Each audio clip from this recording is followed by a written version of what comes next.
বিশ্বে যেখানেই বাঙালি গেছে সেখানেই নিজের ভাষা, সংস্কৃতি আর শিকড়ের পরিচয় ধরে রেখেছে।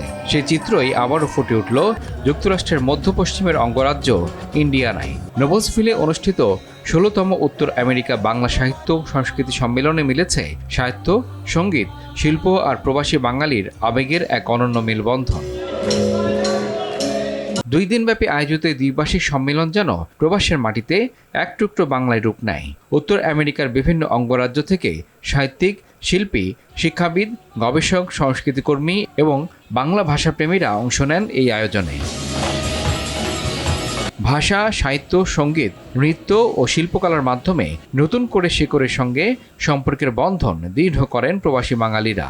২ দিনের জন্য ইন্ডিয়ানা নোবেলসভিল শহর পরিণত হয় বাংলা সংস্কৃতির এক প্রাণবন্ত জনপদে। সম্মেলনের অন্যতম আকর্ষণ ছিল বাংলাদেশের জাতীয় কবি কাজী নজরুল ইসলামের নাতনি অনিন্দিতা কাজীর উপস্থিতি। তার বক্তব্যে উঠে আসে নজরুলের মানবতা, সাম্য ও ভালোবাসার দর্শন। তিনি বলেন, নজরুল কোনো ধর্মীয় গণ্ডিতে আবদ্ধ ছিলেন না, তার সাহিত্য মানুষের মুক্তি ও মানবতার কথা বলে। দাদু ঘুরে বেড়াতেন আর তাকে মাঝে মাঝে হাঁক দিতেন, কোথায় যাচ্ছ, ওদিকে যেও না, এদিকে এসো, এসে শুয়ে পড়ো।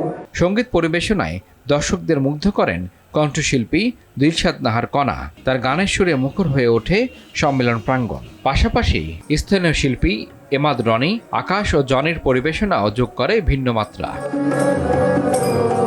সম্মেলনে প্রথমবারের মতো ইন্ডিয়ানার এই অঞ্চলে আয়োজন করা হয় বাংলা বইমেলার। সমসাময়িক সাহিত্য থেকে শুরু করে গবেষণাধর্মী নানা প্রকাশনা নিয়ে সাজানো এই বইমেলায় ছিল বইপ্রেমীদের সরব উপস্থিতি।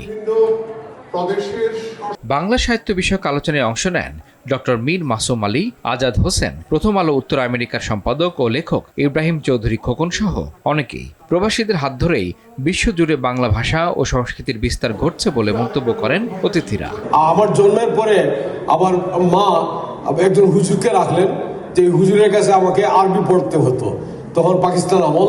তো আরবি পড়ার পরে আমাদের একজন বেঙ্গলি স্যার রাখা হলো। যেহেতু উত্তর ভারত, ভোজপুরি বলতে পারি, এবং আমাদের যেটা মজার ব্যাপার ছিল যে সবাই বলতো যে আমরা কিন্তু বাংলা হয়তো অতটা বলতে পারি না।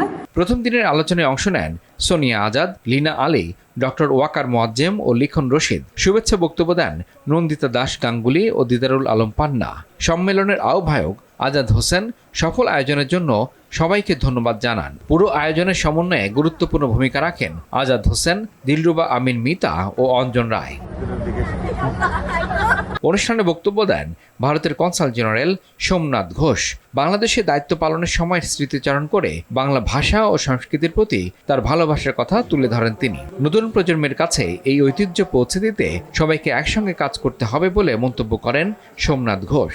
মূল শিকড়, আমাদের অনুষ্ঠানের যে মূল আয়োজক শিকড়, সেই শিকড়ের প্রতি যেন তারা সবসময়, আমি কি বলবো, সবসময় তারা যেন অনুরক্ত থাকে, তারা তার প্রতি যেন সেই ভালোবাসা তাদের মাঝে থাকে।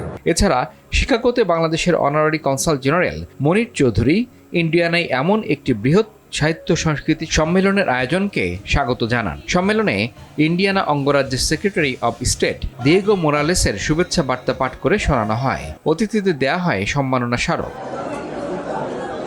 শিশুদের কবিতা আবৃত্তি, পিঠা উৎসব, আলোকচিত্র ও শিল্পকর্ম প্রদর্শনী, ঐতিহ্যবাহী পোশাক ও বাঙালি খাবারের আয়োজন পুরো অনুষ্ঠানকে পরিণত করে পারিবারিক মিলন মেলায়। ইমরুল হাসান, RTV।